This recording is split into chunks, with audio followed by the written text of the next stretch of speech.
ګرانو خوږو کتونکو اورېدونکو زه وحید خان تاجک یم. زما سره مفتي احسان الحق صاحب نافظ صاحب د مدرسې محتمم موجود دی. دوی سره خبرې اترې کوو. نن د باجوړ په څه سیمو کې خو روژه وه، خو زیاتې سیمې داسې دي چې هغلته روژه نه وه. په دې کې پرون علما راټول شوي وو، هغې خپلو سره یو فیصله کړې وه چې یاره کوشش دا کوو چې دا خبره ټوله یوه کړو. یو ډېر پازیټیو پیشرفت چې کوم دی نو هغه پکې شوی دی.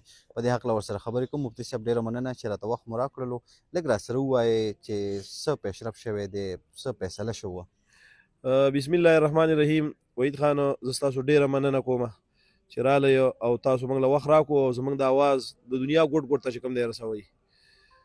په د کومه حواله باندې چې تاسو ته پوه وکړو، یقیني چې د نن نه یو 15 ورځې مخکې زموږ د دې ښار مشران او علما راټول شوي وو او یوه دا موضوع وه چې یاره داسې کار کوو چې دا ودونه او څومره سنت څونه چې به طور مثال غم خادینې دي دا راټولوو او د دین د یو سرکل دننه به چې کوم دی دا کارونه کېږي. بیا پکې دا هم یوه خبره راغلې وه او هغې د علماو په نګرانۍ کې چې کوم دی پرېښې وه چې تاسو د علما راټول شئ د دې ښار او د اختر او د روژې په حواله باندې خپل یو اتفاق چې کوم دی راولئ او بیا موږ دې کمیټۍ ته واوروئ. یقیني چې لکه دا 13 میاشت د برات په میاشت کې یو 10 ورځې مخکې موږ راټول شوي وو.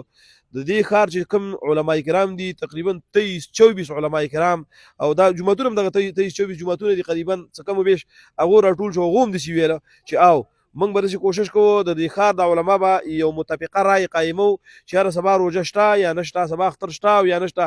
بیا خدای پاک دې چې کوم دی دې له داسې وجود ورکړي چې دا ټول باجوړو د ماموندو پورې د سلازي پورې د تمانخیله پورې دی هم زموږ سره چې کوم دی د اواز او د یکزار یکجهتي وکړي او یو متفقه چې کوم دی روژه جوړه شي او یو متفقه چې کوم دی اختر جوړ شي. په هغه اساس باندې پرونو زموږ علما زموږ د مدرسې ته چې کوم دی راټول شوي وو.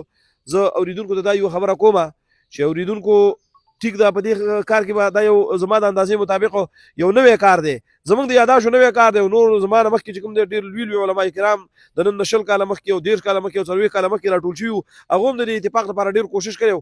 نو دا یو نوی کار دی، په دې کې به موږ ته څه مشکلات راځي خامخا ستاسو هغه خاطر به په دې باندې درود شوی وي چې لکه به طور مثال پرون علما چې کوم دی راټول شوي وو او هغه علماو یو خبره کوله چې یاره موږ داسې وو چې سبا یاره روژه شته یا نشته دی. موږ ته پکې څه معمولي غونته مشکل هم چې کوم دی راغی، خو زه د اورېدونکو نه چې څونه زما اورېدونکي اواز اوري دا زموږ نوي نوي مرحلې دي. موږ ته څه مشکلات راځي، موږ انشاءالله داسې یو فورم باندې او په داسې به طور مثال یو پیج باندې راټولېږو چې زموږ به په ټول باجوړ کې د ټولو علماو متفقه اعلان دی چې یاره سبا یا روژه شته یا نشته، سبا یا اختر شته یا نشته او د دلیل په بنا باندې به خبره کوو. داسې به طور مثال د علاقې په تړه باندې تواورېدو او یا به طور مثال د چا په دباو، دا به قطعا دا خبره نه د دلیل د قوت په اعتبار باندې به دا خبره کوو. نو سبا زیات لکه د ملک کې هم په دلته هم باجوړ کې اولۍ روژه ده، په دې موقع څه پیغام ورکوئ؟ زه چې څونه اورېدونکي دي هغو ته دا یوه خبره کومه چې باجوړو دا د علماو خاوره د دیندارو خلکو خاوره ده.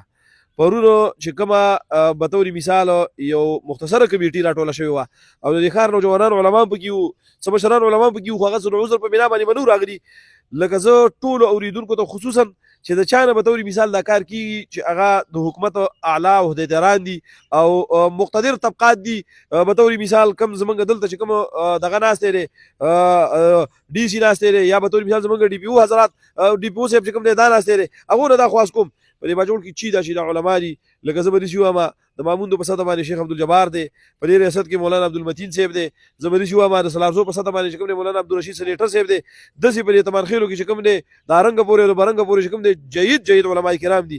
نو که دا حکومت دغه کسان دغه علما کرام چې کوم دی راټول کړي نو زما امید دا دی پېښ شو دي دا اوس موږ 1/3 کامیاب شو، خو 2/3 موږ ته اوس هم هغه مشکل شته دی. خو دا ما چې کوم علما یاد کړل، خو دا علما چې کوم دی راټول کړل، نو امید داسې کوم انشاءالله ولزي چې هغه 2/3 کمزوري هم زموږ ختمه شي او یو متفقه اختر به چې کوم دی جوړ شي او متفقه چې کوم دی روژه به چې کوم دی جوړه شي. نو اورېدونکو زه داسې خاص کومه چې اورېدونکو زمونږ لکه په جومات کې مانځه ته مخکې کېدل دا ستاسو لپاره مخکې کېږي او موږ خپله ذمهواري چې کوم دی ترسره کوو. ستاسو په غم کې ودرېدل، ستاسو په ښادۍ کې ودرېدل، زموږ د اخوا هېڅ قسمه مقصد بل نشته د ووټ او د نوټ په شکل کې، دونه ده چې مسلمانان یو فورم ته راوستل او مسلمانان د یو کلیمې د لاندې چې کوم دی ودرول، زموږ مقصد دغه دی. نو تاسو د خپل خاطر په دې خبرو باندې په ځینې خبرو باندې مه درنوئ. موږ کوشش کوو انشاءالله ولزي په دې ولګوي، موږ ته څه پریشانۍ راځي خو دا به تاسو وینئ انشاءالله ولزي یو داسې یو د اتفاق هوا به په باجوړ باندې راولوځي چې اختر به هم انشاءالله یوي او روژه به هم چې کوم دی انشاءالله یوي. ستاسو ډېره شکریه.